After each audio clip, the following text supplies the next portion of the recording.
Բարի օր, մենք մեդիա կենտրոնում ենք այսօր հերթական անգամ կանդրադառնանք սիրիական իրադարձություններին եւ մեդիա կենտրոնի հյուրասրահում դա անել մեզ կօգնի քաղաքական վերլուծաբան եւ լրագրող Վիգեն Չեթերյանը։ Բարև ձեզ Վիգեն, շնորհակալություն մեր հրավերը ընդունելու համար։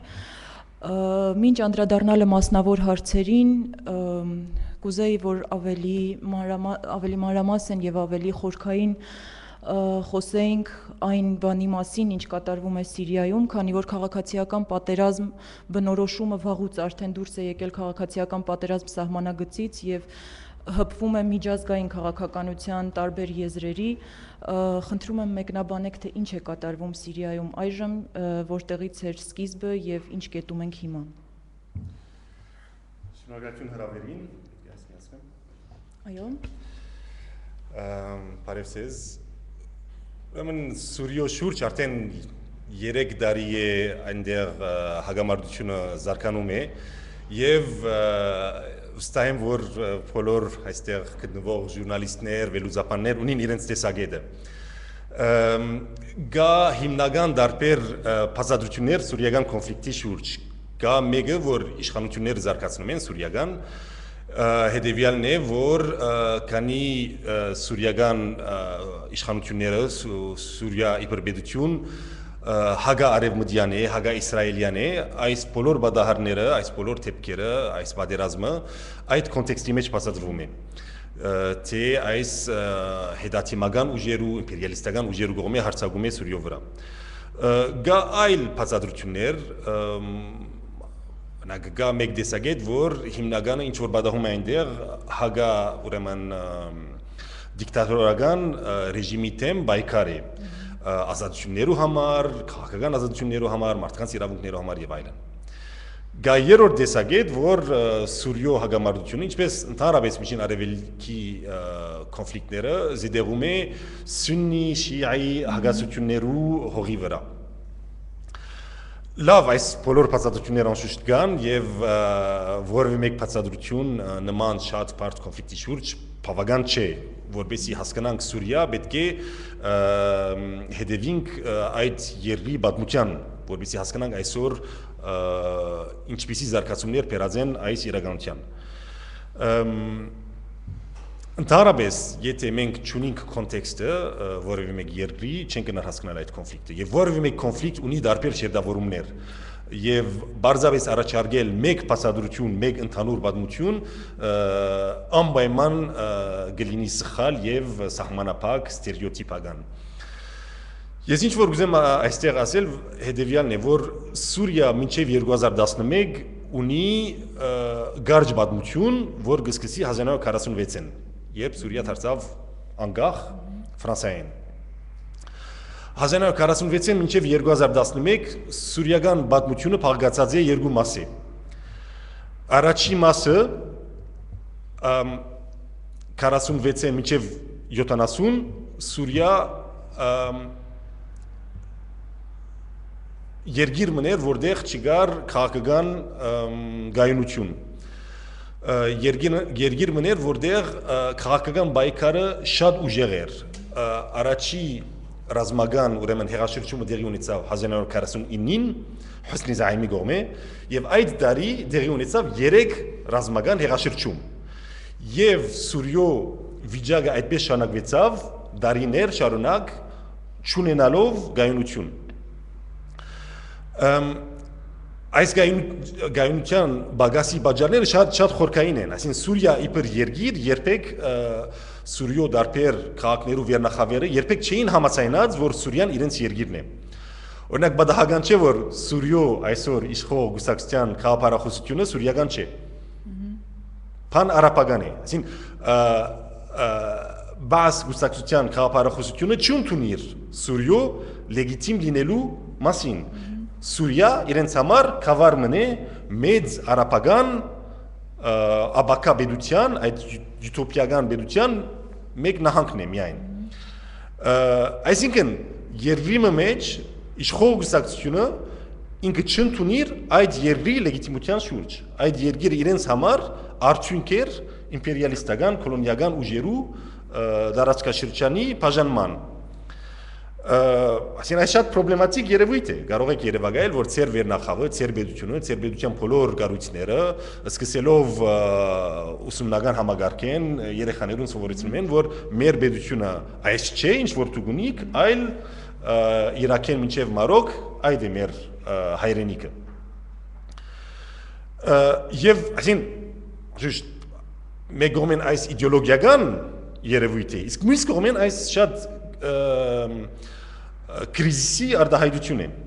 Սուրյո դարբեր քաղաքներու վերնախավերը իրենք միշտ պայքարի մեջ էին եւ իրենք համաձայն չէին Սուրյո ինքնության շուրջ եւ այս պայքարը նույնիսկ շարունակվեցավ 1962-ին յետք երբ բաց գուսակցությունը իշխանության գլուխ եկավ իրենք դեռ 8 տարի գուսակցության մեջ շատ ահռելի պայքար վարեցին գիտեք վստահ եմ որ բաց գուսակցության հիմնադիրը ինքը չեր գնար Միշել Աֆլա ինքը չեր գնար Սուրյո մեջ ապրիլ ինքը փախավ Իրաք եւ այնտեղ մահացավ այս ցույց կտա որ ներք բաց գուսակցության պայքարը ինչքան սուր էր ուրեմն այս առաջին շրջանն է վերնախավը համաձայն չէ իր պետության ինքնության շուրջ շատ ուժեղ քաղաքական պայքար հասնելով որ 1958-ին իրենք կացին Աբդել Նասերի մոտ Եգիպտոս եւ ասեցին Աբդել Նասերին մենք հանձնվում ենք արի վերցուր մեր երկիրը եւ Աբդել Նասերը անագնկալի արժեվ էր 1958-ին ուրեմն 62 գար Եգիպտոսի եւ Սուրյո միությունը այդ միության պայմանները շատ ծանր էին Սուրյո համար Աբդել Նասեր իրենց մի երկու բանջ դրավ մեկը որ բանակը չի մնշամդի քաղաքականության մեջ իսկ երկրորդը բոլոր սուրիական քաղաքական գուսակցությունների լուծումը այսինքն կարող եք երևակայել որ երկիրը հանձնվի ուրիշ երկրի արժեվ ասի արեք մեզ վերցրեք մենք չենք գիտեր ոնց վարենք մեր երկիրը իսկ երկրորդ ժամանակաշրջանը գսկսի 1970-ին երբ Հաֆիզ Ասադ որ ուրեմն զինվորական էր նախկին պաշտպանության նախարար դարձյալ հեղաշրջում կգադարի իր ընկեր բասիստները կփանդարգի որոնք փանդի մեջ կմահանան 30 տարի հետ 28 տարի հետ եւ ինքը կդառնա միակ դերը Սուրյո եւ ինքը Սուրյո մեջ կստեղծի անհադի պետություն Օրինակ արաբերեն արտահայտություն կա, որտեղ գսվի Սուրիալ Ասադ, Սուրյան, Ասադի Սուրյան, այսինքն Սուրյան գտատարի պետություն դառնալ է եւ գտարնա այդ ընտանիքի, այդ անահադի եւ հետո ընտանիքի պետությունը։ Ուրեմն Ասադի ժամանակ, Հաֆիզ Ասադի ժամանակ Սուրյան գտարնա գայուն պետություն, ուժեղ պետություն, այդքան ուժեղ, որ մինչ այդ ուրիշ պետություններ գմիջամդեին սուրիական երկին քաղաքական կյանքի մեջ, իսկ Հաֆիզ Ասադի ժամանակ Սուրիան գտարնա այդ պետությունը, որ գմիջամդե իր հարևան երկիրներու հարցերու շուրջ։ Օրինակ շատ լավ գիտեք, որ 1976-ի պայմաններու մեջ սուրիական բանակը ներխուժեց Լիբանան եւ այնտեղ մնացի մինչեւ 2005 նույնպես Սուրիա Հաֆիզ Ասադի ժամանակ զարգացած տարբեր միջոցներ միջամդելու Հորդանանի Իրաքի ներքաղաքական կյանքի մեջ, նույնիսկ Թուրքիո ներքաղաքական կյանքի մեջ, PKK-ի միջոցով Սուրիա կարողացավ միջամդել եւ խանգարել Թուրքիո ներքաղաքական կյանքի երևույթները ջնշում բանեցնելու Թուրքիո դեմ։ Լավ, գահասնենք մինչև 2000 ուր Հաֆիզ Ասադը կմահանա եւ երկու ժամվա մեջ սահմանադրությունը կփոփոխվի, որբեսի իր երդասարդ դղան Բաշար Ասադ, որ պատրաստ չէր այդ ուրեմն առաքելության, Բաշար Ասադ կդառնա երկրի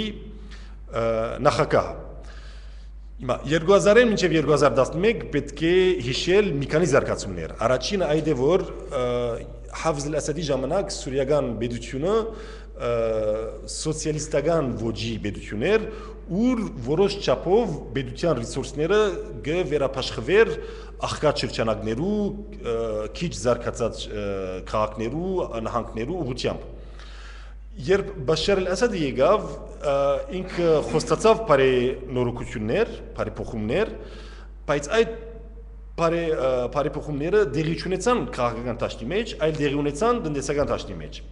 Եվ այդ նեոլիբերալ ոճի բարի փոխություններ էին։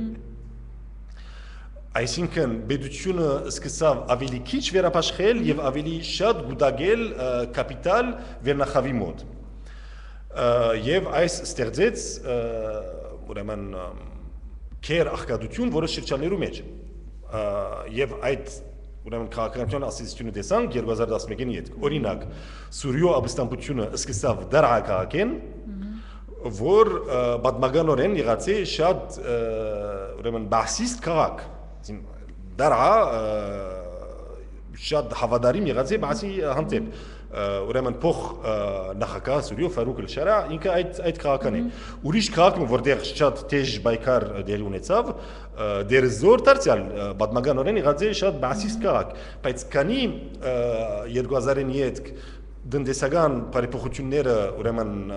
շատ մեծ ասացություն ունեցան փաստացական ասացություն ունեցան դարբեր նահանգներու վրա դեսակ նման երևույթ ուրիշ բան որ պետք է մենք ասին նկատի ունենանք այդ է որ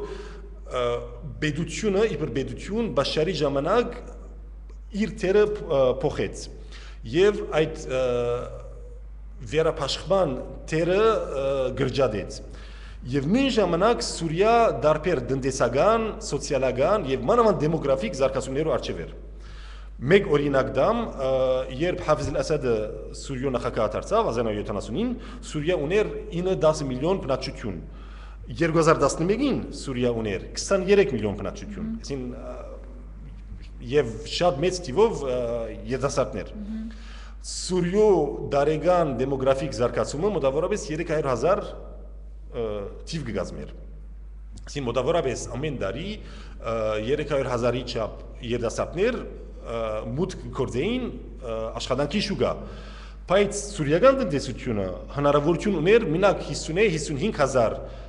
երիտասարդի աշխատանքով ապահովել այսին այնտեղ կար շատ մեծ թիվով հսկայական մեծ թիվով երիտասարդներ որ ամեն տարի չունեին դեղ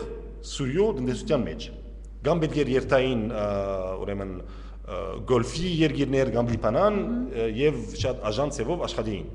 բայց Սուրիո իրականության մեջ դեղ չունեին իսկ վերջի դվյալը այդ է որ Սուրիո ագրիկալտուրան շատ մեծ հարված գրեց քանի 2006-ին մինչև 2010 չորություն դեղ ունեցավ եւ դարբեր քյուղացիներ դարբեր շրջաններու մեջ մանավանդ հյուսիսային շրջաններու մեջ սնանգացան եւ այդ պատճառով մոտավորապես 500,000 մարդ լքեցին քյուղերը իրենց ուրեմն ֆերմերը եւ քաղցեցին դեպի քաղաքներ այս առավել ճնշում ստեղծեց քաղաքներու վրա ուր տեսանք մենք 2011-ի բայթումը Այսինքն կարելի է ասել, որ ձեր ներկայացրած 3 տեսություններից, որոնցով մեկնաբանվում է Սիրիայի հակամարտությունը, այնուամենայնիվ երկրորդն է առնվազն հակամարտության սկզբում, որ հակամարտությունը սկիզբ է արել օրգանապես ապստամբների որպես տնտեսական ճգնաժամի ռեակցիա։ Ճիշտ եմ հասկանում ձեր մեկնաբանությունից, այսինքն ոչ թե իսրայելական գործոններ այնտեղ, ոչ թե ներիսլամական գործոններ, այլ տնտեսական ճգնաժամը։ Գիտեք, շատ հեշտ է որևէ մեկ երկիր բացատրել, ասելով որ գա շիիտներ կամ սուննիտներ, շատ հեշտ է ասելով որ գա Ռուսիա եւ Ամերիկա, գա Իսրայել եւ Թուրքիա, այդ շատ հեշտ է։ Բայց դուք չեմ գիտեր որքան գիշեք այստեղի հեղափոխությունը, որ դեղի ունեցավ 1988-ին, որևէ մեկ հեղափոխություն, որևէ մեկ մասսայական ուրեմն շարժում իր արմատները իր հողի վրա են։ Եվ եթե այդ հողի ուրեմն բնությունը դուք չհասկանաք, մնացածը շատ հեշտ է, բայց ընդհանրապես կապ չունի այդ երկրի հետ։ Որովհետեւ հասկանանք Սուրիո իրականությունը, պետք է հասկանանք Սուրիա ինչ երկիր է, ինչ զարգացումներու տեմպերը անցած է, եւ ինչ պայմաններու մեջ հազարավոր մարդիկ դուրս եկան, փողոց եկան, գտնալով իրենց իշխանության բնույթը, գտնալով որ իրենք ռիսկ կվերցնեին, որ թիմացի ոստիկանությունը կամ բանակայինները իրենց վրա գրագեն։ Եվ նման բան թուրքի ուժերը երբեք չեն կարող ոչ փողով, ոչ ուրիշ ծևով, ոչ իդեոլոգիայով իրականացնել։ Մանավանդ, ասին կարող ես երևակայել, որ դարայի մեջ մարդիկ դուրս կան այսին ամերիկյան թրթումով կամ չեմ գիտեր ես նման բաներու չեմ հետևիր ինչպես Սիրիական ողջ հակամարտությունը Քեսաբի մասնավոր դեպքը այնպես էլ քաղաքական տարբեր մեկնաբանների մոտ տարբեր վերլուծությունների առիթ դարձավ այսպես օրինակ ես լսել եմ մեկնաբանություններ որ Քեսաբում տեղի ունեցածը կապված էր Ղրիմի հանրաքվեի հետ որովհետև հաջորդեց նույնիսկ այդ տեսությունն եմ լսել որովհետև հաջորդեց Ղրիմի հանրաքվեին եւ ԱՄՆ պատասխանն էր Ռուսաստանին եւ նաեւ կուզեի որ անդրադառնաք այն փաստին որ Թուրքիայի գործոնին այս ամենում որովհետեւ ակնհայտ էր եւ ասվում էր որ եթե չլիներ Թուրքիայի ցանկությունը եւ Թուրքիայի աջակցությունը այն ինչ տեղի ունեցավ Քեսաբում տեղի չէր ունենա ինչպես եք դուք մեկնաբանում Քեսաբի իրողությունը ես Քեսաբի երևույթը չեմ դեսնար ինչպես կարելի է գաբել Ղրիմի զարգացումներու հետ ես այնտեղ ավելի կգտնեմ շատ հստակորեն թրքական կորձոնը առավել սույո ներքի բայկարի զարգացումներու տեմպերը հստակ է որ թրքական կորձոնը շատ ուժեղ ուրեմն ասացություն ունի սույո վրա Սուրյո ինտիմատիր ուժերու մեծ մասը այսօր գտնվում է գամ Իստանբուլ եւ գամ հարավային շրջաններ Անտակիա, Գազիանտեփ եւ այլն առավել զինյալ ուժերու մեկ կարևոր մասը իրենց լոջիստիկ բազաները գտնվում են դարձյալ Թուրքիո մեջ իրենք զենք ստանում են Թուրքիո միջոցով վիրավորները բուժվում են Թուրքիո մեջ եւ այլն այսինքն Թուրքիո կորձոնը շատ աստիճան է այնտեղ Առավել երբ տեսնանք ինչպես Քեսաբի ճակատամարտը զարգացավ, այնտեղ դարձյալ շատ հստակ է որ Թուրքիո կորձոնը գար եւ իմ գարձիկով պետք է հասկանալ որ Քեսաբի հարցակումը կարելի էր դեղի ունենալ 2011-ի ցանկացած ժամանակ, քանի Աբստան ուժեր արդեն իրենք վերցուցած էին Ջաբալ Թուրքուման շրջանը, որ Քեսաբի արևելյան լեռներն են Եվ դարբեր հարցակումներ եղած է, բայց այդ հարցակումները երբեք գազմագերբված բնույթ չեն ունեցած Եվ ինչպես ես կհասկանամ իմ ուրեմն հարցազրույցներից որ ես կդարեցի Թուրքիո մեջ ես այդ դպավորություն ունեի 2013-ին որ Թուրքիա չեր ուզեր Քեսաբի վրա հարցակում դեղ ունենալ Թուրքիա չեր ուզեր որ ինքը Սուրյո մեջ առավել քրիստոնյաներու հետ հայերու եւ ասորիներու հետ խնդրեմ ունենա բայց մարտ 2014-ին այդ բոլորը փոխվեցավ իմ գարձիկով ինչպես որ ես կհասկանամ երկու պատճառներով մեկը այդ էր որ այդ ամիսներուն սուրիական բանակը վերցուց դարբեր գետեր Լիբանանի սահմանի վրա Եվ կարողացավ ջնշել աբստամբներու վրա եւ աբստամբները այլևս Լիբանանի միջոցով չէին կարող օգնություն հասնել իրենց ջագատներուն ուրեմն երկու կարևոր դեղեր վերցուցին մեկը դա Կալամուն շրջանն է իսկ մյուսը Քայք Շևալիե Հիսուսը եւ այս շատ կարևոր դիրքեր էին ուրեմն այս հաջողություններու փոխարեն պետք էր որ աբստամբները քայլ առնեին որբեսի վերստեղծեին այդ հավասարակշռությունը որ գա Սուրյո ներ քաղաքական բայկարի մեջ իսկ երկրորդ դվյալը գապված է Թուրքիո ներ քաղաքական կյանքի հետ Թուրքիայի մեջ դարձյալ գա շատ սուր բայկար, ուրեմն AKP-ի եւ Գյուլենիստ շարժումի միջև եւ Քեսաբի հարցակումը դեղի ունեցավ մեկ շաբաթ առաջ երբ ուրեմն գար ընդրություններ Թուրքիո մեջ եւ ուրեմն վարչապետ Էրդողանի համար Սուրյո բայկարը մենակ արտաքին քաղաքականություն չէ, այլ դարձած է Թուրքիո ներքին քաղաքականության դվյալներն մեկը Այսինքն ինչ որ գործեմ ասել Քեսաբի մեջ գա ոչ միայն հայ թուրք դվյալ, այլ գա ավելի լայն կոնտեքստ, գա Սուրյո բայկարի կոնտեքստը, գա Թուրքիո ներքին քաղաքական զարգացումների կոնտեքստը, եւ այդ բոլորը մենք պետք է նկատի առնենք, որպեսզի հասկանանք այդ զարգացումները։ Անհնար է անջատել Քեսաբում տեղի ունեցածը նրանից թե ինչ տեղի ունեցավ հենց տեղահանությունից հետո տեղի ունեցավ համատարած ինֆորմացիոն մի արշավ որը կարծես թե սկիզբ առավ ռուսական լրատվամիջոցներից եւ ապա տեղեկատվության մեծ ալիք տարածվեց, որոնք էին դրա շարժառիթները, ինչ էր դրա հիմքում ըստ ձեզ, արդյոք դա նպատակային էր եւ ով էր այդ նպատակը գործի դնողը։ Ուրեմն անշուշտ որևէ մեկ բادرազմի հետ զուգահեռ գա ռոպագանդայի բادرազմ, ռոպագանդայի բայկար։ Եվ այնտեղ կան դարբեր կողմեր, կա Սուրիո պետությունը, կա ռուսական մամուլը, որ մեծ ազդեցություն ունի Հայաստանի վրա։ Եվ անշուշտ այս կողմերը արիթը վերցուցին հայկական ուրեմն դվյալի,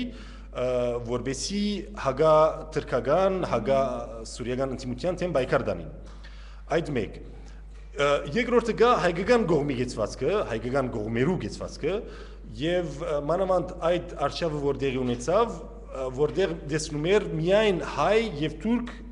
ֆակտորը կեսաբի մեջ։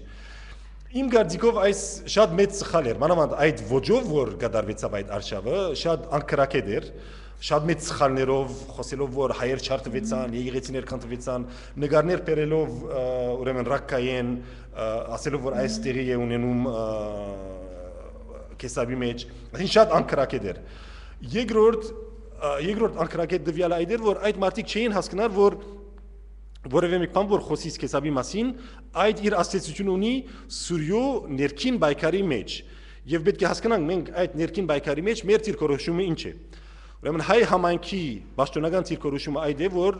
հայերը, հայ համայնքը չեզոք է։ Մենք գոմ չենք գազմեր այդ բայկարի հայերու քաղաքականությունը պետք է լա Թրագան քաղաքականություն եւ ոչ թե բացասական քաղաքականություն եւ այդ բայկարը խանգարեց մեր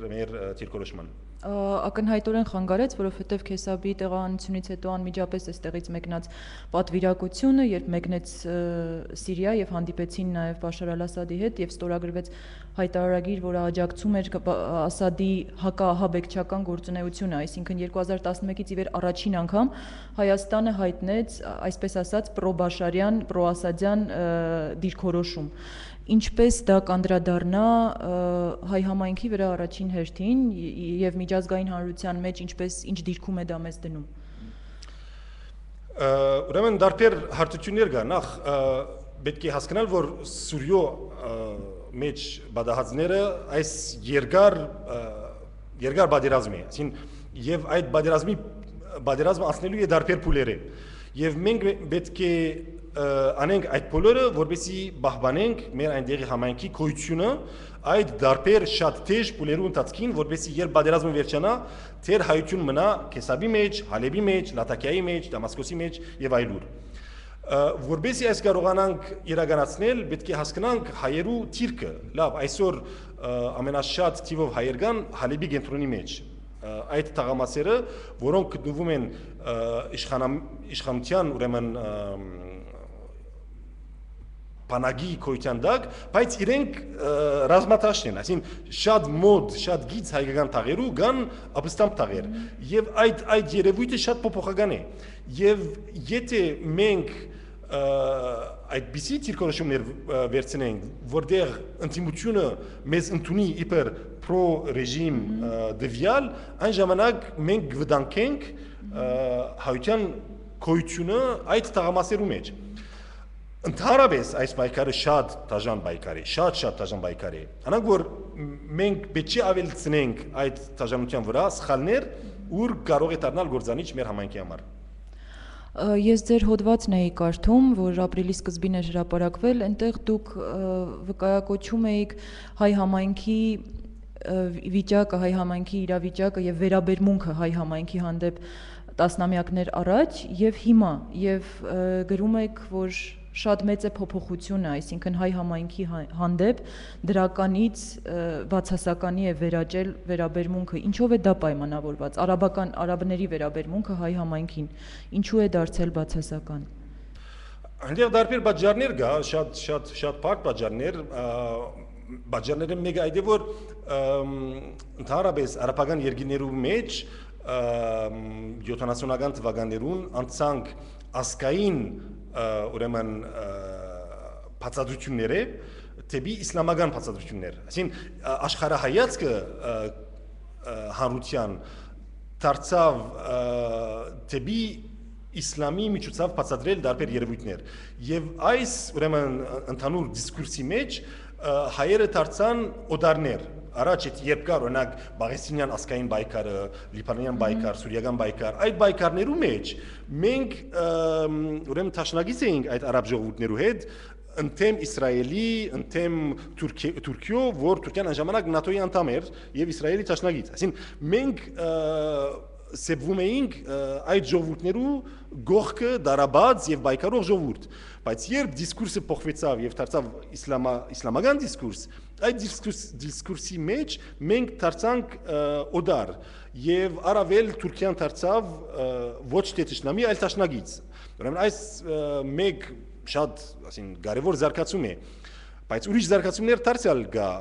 մեր դեմոգրաֆիկ ուրեմն իրավիճակը միջին արևելքի մեջ դարբեր պատճառներով նցեմացավ ուրեմն հայ համայնքներ որ գային այնտեղ որ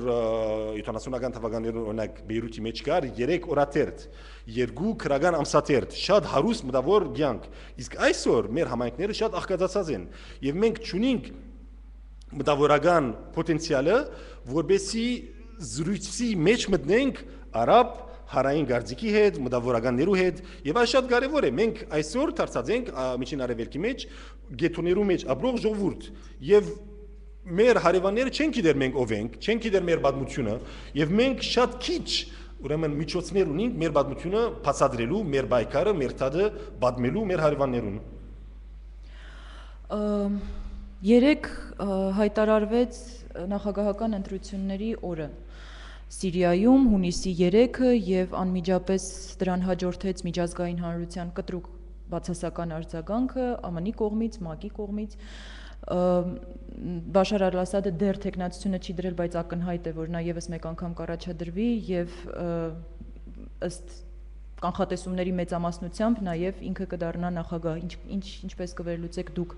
առաջիկա նախագահական ընտրությունները, ինչ զարգացումներ են սպասվում, որովհետև շատերի կարծիքով դա նաև չեզոքացնում է այն փոքր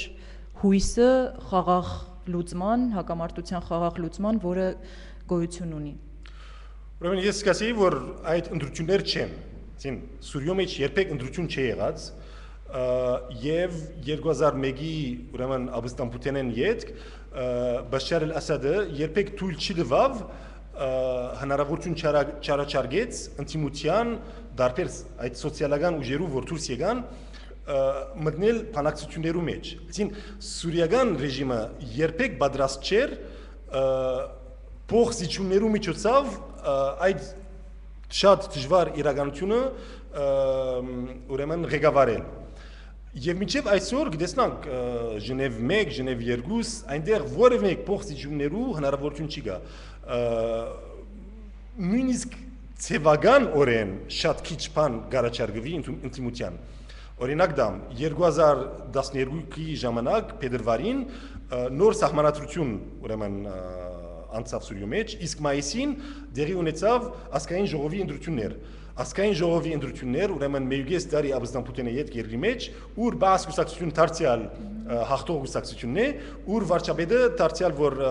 նշանակվեցավ բասի անդամ է։ Այսինքն նույնիսկ սիմվոլիկ այնտեղ զիջումներ չկար եւ ուրեմն քաղաքարը հետեւյալն է, որ այս բայկարի մեջ Ասադ իբր դողմական վարչագազմ ոչ մեկ զիջումներու պատրաստ չէ։ Եվ դժբախտաբար այս նշան է, որ բայկարը շարունակվելու է։ Եվ ես խորիմ արդեն այսօր շատ ուշ է զիջումներու, եթե նման զիջումներ դեղի էր ունենալու երկիրը փրկելու նպատակով, այդ պետք էր դեղի ունենար 2011-ին, կարելի է երևակայել մինչև 2012-ի ամառը, բայց 2012-ի ամառի հետ երկիր արդեն փլուզման իրականության մեջ էր եւ քաղաքացիական բայկարի երևույթի մեջ։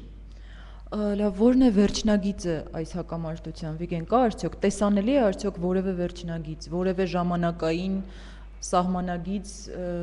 որ դուք կանխատեսում եք ինչ-որ տրամաբանական ավարտի կբերի Սիրիայում տեղի ունեցողը։ Շատ դժվար է, քանի Սուրիո մեջ տեղի ունեցած բայկարը այսօր որոշ ռազմական հավասարակշռություն ստեղծած է ներքին, առավել այսօր սուրիական բայկարը միջազգային բայկար է։ այնտեղ կան մի շարք կողմեր, որ գոքնեն իշխանության, մի շարք այլ կողմեր, որ գոքնեն ինտիմություններու, քանի որ չի կա ինտիմություն, կա դարբեր բազմազան ինտիմություններ այնտեղ, բազմազան ուժեր։ Եվ գտեսնանք, որ երբ իշխանությունը հարաշխաղացում գարցանակրե մեկ-երկու ջագատներու վրա, ինտիմությունը հարցակման գանցնի ուրիշ ջագատներու վրա։ Այսինքն գա այնտեղ ռազմական հավասարակշռություն։ Հիմա ինչպիսի զարգացումներ տեղի են ունենալու թե Սուրիո ներսում եւ միջազգային ուրեմն դաշտի վրա, որովհետեւ այս հավասարակշռությունը խախտվի եւ նոր փուլ անցնենք այդ դժվար է այսօր կուշակել, բայց հստակ է որ երկիրը կանտված է, Սուրիա իբր pedagogiություն կանտված է, Սուրիո pedagogiություն գաղափարը ինչպես ես շեշտեցի առաջ, արդեն շատ բխրուն, շատ թույլ գաղափար էր եւ այսօր չի գա մեկը որ գեհդեվի այդ գաղափարի շուրջ, օրինակ իշխանություններու մոտ գա դարբեր հոսանքներ սկսած հալավիական հոսանքները մինչև փանշիստ հոսանքներ իսկ ինտիմության մոտ դարձյալ կան գամ դեղագանացված ուժեր կամ փան-իսլամիստ ուժեր այսինքն այդ դարբեր ուժերը որ բայկարի մեջ են ոչ մեկը չի հավատար Սուրիո աբակայի շուրջ եւ եթե նայենք ամբողջ տարածքաշրջանը այսինքն Սուրիա այնտեղ հադուկ երևույթ չէ, ամբողջ տարածքաշրջանը այսօր կրիզիսի մեջ է, Լիբանան, Սուրիա, Իրաք, այնտեղ pedagogan համագարկները չարթված են եւ գա կրիզիսի երևույթ եւ նույնն են հասնելով մինչեւ Եմեն, մինչեւ Լիբիա եւ այլն։ Անանք որ այսօր շատ դժվար է ասել ինչ են պայմանները որ Սուրիան այս կրիզիսից դուրս գա, բայց կարելի է ասել որ այս կրիզիսը երկարաժամկետ երևույթ լինելու է դժբախտաբար։ Ունեք որևէ բան Սիրիայի մասով ավելացնելու ինչ-որ մի ասելիք, որ չասացիք մի հարցի պատասխան, որ չհնչեց այսօր Սիրիայի վերաբերյալ։ Ես գուզեմ մեկ բան ասել Սուրիա հայության վերաբերյալ։ Այսինքն այս առաջի կրիզիսը չէ, առաջի ճգնաժամը չէ, որ գխփե մեր համայնքներուն։ Եվ այսքի առաջ դեղի ունեցավ Լիբանանի պատերազմը, ուր համայնքի գեսը ուրեմն դեղափոխվեցավ Բարսկաստանի հեղափոխությունը, բայց Հայաստանի Հանրապետության ժամանակ գերեւի այս երկրորդ մեծ երևույթն է Իրաքեն հետ։ Եվ մենք պետք է հասկանանք, որ հայության համար միջին արևելքի համայնքները արմադական կարևորություն ունին։ Եվ մենք պետք է իբր սպյուրքի ուրեմն գարույցներ եւ Հայաստանի իբր pedagogiություն հասկանա իր թերը նման երևույթներու արչև եւ մենք պետք է միջոցներ պատրաստենք որբեսի կարողանանք օգնել այդ համայնքներուն կոյադևելու այսօր այս դժվար պայմաններու մեջ եւ առավել վաղը երբ այդ պատերազմը վերջանա, քանի երբ պատերազմը վերջանա հազարավոր սուրիահայեր դուրս եկած են լինելու եւ այդ դեղի դպրոցները, թերթերը, ուսակցական գարույցներ շատ թուլացած են լինելու եւ մենք պետք է օգնենք այդ մարդկանց, այդ գարույցներուն, որ վերագանքնվին, որ այդ պատերազմի դարաբանկի յետք կարողանան նոր համայնք ստեղծել եւ կոյադևել։ Ինչպես եք պատկերացնում այդ օգնությունը, ինչ գործնական քայլեր պետք է ձեռնարկվեն այդ օգնությունը ապահովելու համար։ Այդ մեծ հարց է, իմ կարծիքով ընդհանրապես մենք չկարողացանք հասկանալ սպյուրքի գարույցներու կարևորությունը,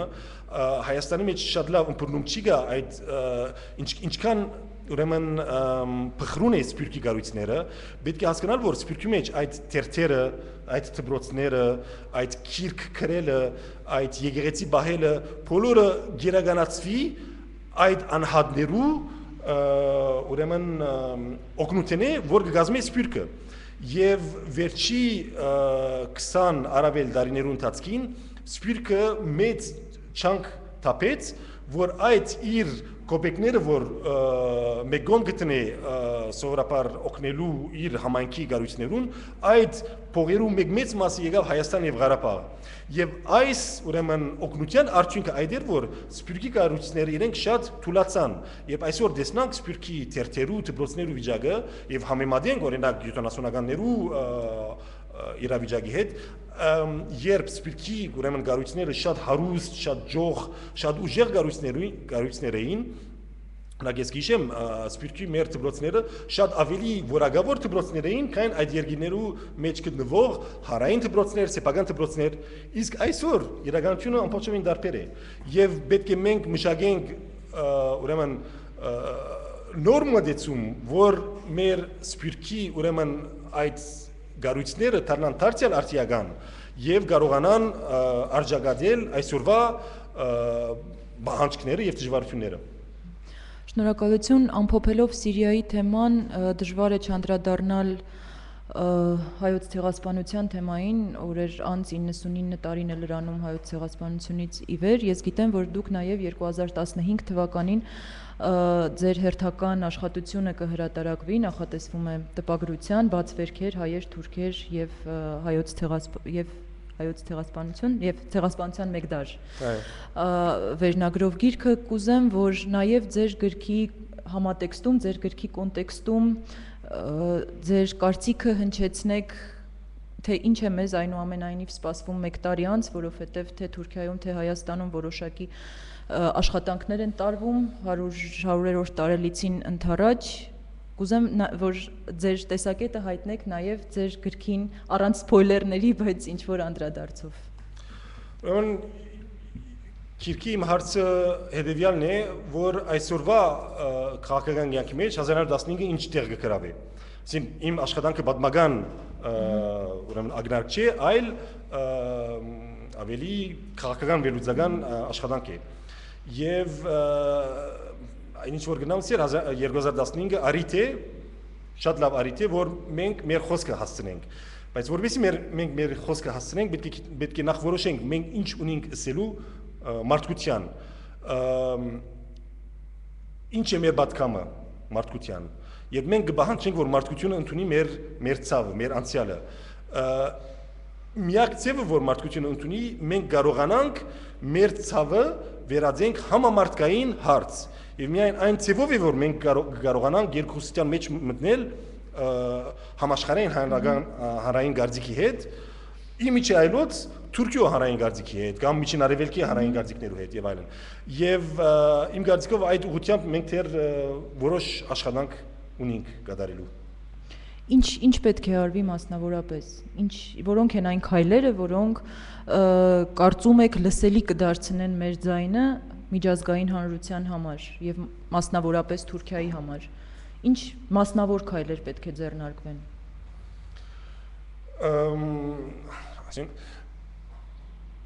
Հասկայական շատ մեծ քայլեր կա, այսինքն չեմ ձեր մտնել, որ քաղաքական դաշտի վրա ինչ ենք իրականացնելու, ինչ պետք է իրականացնենք։ Անշուշտ այնտեղ կա ամբողջ մի տարի պայքար, եւ այդ պայքարը շարունակվելու է 2015-ին եւ 2015-ի յետք։ Ամենակարևորը, այսինքն ինչ որ ինձ կկաչալերը եւ ուժ գուտա այս ուղղությամբ աշխատելու, այդ է որ այսօր կոնե Թուրքիո մեջ որոշ մտավորական լիբերալ խավերու մոտ իրենք հասկանան, որ հայերու բնաճնշումը այդ ուրիշի հանդեպ կատարված ուրեմն ոչիր չէ, այլ իրենց հանդեպ կատարված ոչիր է։ Այսինքն այդ երից թուրքերու գադարած ոչիրը դենց չէր, որ իրենք գադարեցին ոչիր ուրիշի հանդեպ, իրենք գադարեցին ոչիր իրենց ժողովրդի հանդեպ։ Հայերը մաս կգազմեին Օսմանյան գայսրության ժողովուրդներու ուրեմն շարքի մեջ եւ այս շատ կարեւոր հոգեբանական քայլ է, որբեսի մենք հասնենք մեր նպատակին, որ ամենակարևորը այդ է, որ թուրքական պետությունը ընդունի, որ իրենք ոչիր կորցածեն 1915-ին եւ այդ ոչիրի պատասխանատվությունը վերցնեն։ Քանի որ երբ այդ պատասխանատվությունը չվերցնեն, այդ ոչիրը իր շարունակողականությունը կունենա։ Եվ այդ մենք գտեցնանք այսօր թե Թուրքիո քաղաքականության մեջ եւ հայ-թուրք հարաբերություններու մեջ եւ հայ-ադրբեջանական հակամարտության մեջ։ Օրինակ, մինչեւ այսօր հայ-թուրք սահմանը փակ է։ Քանի Թուրքիա չընդունիր իր անցյալի ոչիրը, երբ այդ անցյալի ոչիրը չընդունիր, նման ոչիրներ կշարունակվին աբակայի եւ ներգայի մեջ։ Ինչ եք կարծում, մինչ օրս եղել է ինչ որ բան, մինչ օրս տարված քաղաքականության մեջ Հայաստանի հայերի ի ճանաչումն հայոց ցեղասպանության ճանաչմանը ուղված քայլերի մեջ եղել են քայլեր, որոնք կարող էին արվել եւ չեն արվել, այսինքն բավականաչափ ուժեղ համարում եք արդյոք այն քարոզարշավը, որը միտված էր մեր ձայնը լսելի դարձնելու, թե կային քայլեր, կային գործուն քայլեր, որոնք կարող էին արվել եւ չեն արվել։ Ուրեմն երկու մաս կա Հայաստանի pedagogan քաղաքականությունը, որ 3 դարբեր փուլերի անցավ անկախությունից վեր եւ գա այդ սպյուրքի դարբեր անհատներու, գառույցներու, գազագերբություններու աշխատանքը, որ մեծ կարևորություն ունի այս նյութի մեջ։ Ուրեմն հայկական Հայաստանի pedagogan քաղաքականությունը դուք շատ լավ դերյակ եք, ուրեմն առաջի փորձը այդ էր, որ մեկ կողմ տնելով պատմական հարցը փորձենք նորմալ բնականon հարաբերություններ ստեղծել Թուրքիո հետ, որ այդ իմ կարծիքով Ղարաբաղի կոնֆլիկտի կոնտեքստի մեջ ճիշտ քաղաքականություն էր, այսինքն այդ փորձը պետք է կատարվեր, բայց այդ փորձը ցավեցավ եւ հետո գա երկրորդ քաղաքականությունը, որ իրականացվեցավ Ռոբերտ Քոչարյանի ժամանակ, որ ավելի խիստ քաղաքականություն էր, ուր հայկական ցեղասպանության հարցը դարձավ Հայաստանի արտաքին քաղաքականության հիմնակարերն մեկը։ Եվ այդ բոլորը բերավ 2008-ի կոնտեքստի մեջ պրոտոկոլներուն, բայց դարձյալ պրոտոկոլները խփվեցան Ղարաբաղի հարցի իրականության հետ, խփվեցան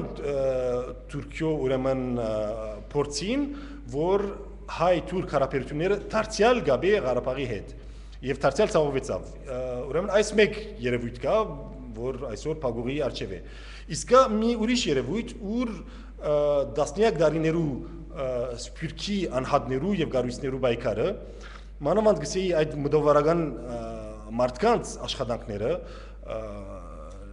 նշեմ մենակ երկուսը Վահագն Դադրյան եւ Հրանտ Դինգ այս մարդկանց աշխատանքը բերավ արդյունքներու 90-ական թվականներու սկիզբով օրինակ բոլորիդ լսած եք Թաներ Ակչամ անունը առաջի թուրք մտավորականը, որ 1999 յետ սկսավ աշխատել եւ իր ժամանակ ամբողջությամբ հայտարարել հայոց ցեղասպանության քննարկման։ Եթե Վահագն Դադրյանը չլիներ, Թաներ Ակչամը իր այդ աշխատանքը չէր դաներ եւ Թաներ Ակչամ ինքը ասում է, որ իմ ուրեմն ուսուցիչս Վահագն Դադրյանն է եւ այդ երկու ուրեմն անձնավորություններու Կովկովիկալը եւ իրար հետ աշխատելը դվավ այդ բդուղը, որ այսօր Թուրքիո մեջ ոչ մեկ լուրջ պատմակետ չի գնար ժխտել, որ հայերը չեն բնաշնչված։ Հիմա ցեղասպանություն բարեգ օգտագործվի թե ոչ, մեկ կողմ տնելով այսօր չի գա ոչ մեկ լուրջ պատմական ուրեմն աշխատավոր Թուրքիո մեջ, որ կարող է ժխտել այդ երևույթը։ Եվ գա շուտ Հրանտ Դինգի ուրեմն թերը, որ շատ բարձ լեզվով ինքը կարողացավ հարաբերություն ստեղծել թուրք հարային գարձիկի հետ եւ իրենց բարերով, իրենց խիղճի հետ խոսելով, այս հրանցի բարերն են, ուժդան, խիղճ, ինքը կարողացավ այդ հանրային գարձիկը բերել նոր դաշտ։ Շնորհակալություն, եթե ունեք որևէ ավելացնելու բան, շնորհակալություն մեր ժավերը ընդունելու եւ ընդգրկուն համապարփակ վերլուծության համար։ Մեդիակենտրոնում այսօր հյուրընկալել էինք քաղաքական վերլուծաբան եւ լրագրող Վիգեն Չեթերյանին, խոսում էինք սիրիական հակամարտության մասին եւ համառոտ անդրադարձ արեցինք նաեւ հայոց ցեղասպանությանը։ Շնորհակալություն, որ հետեւում եք մեզ, կհանդիպենք։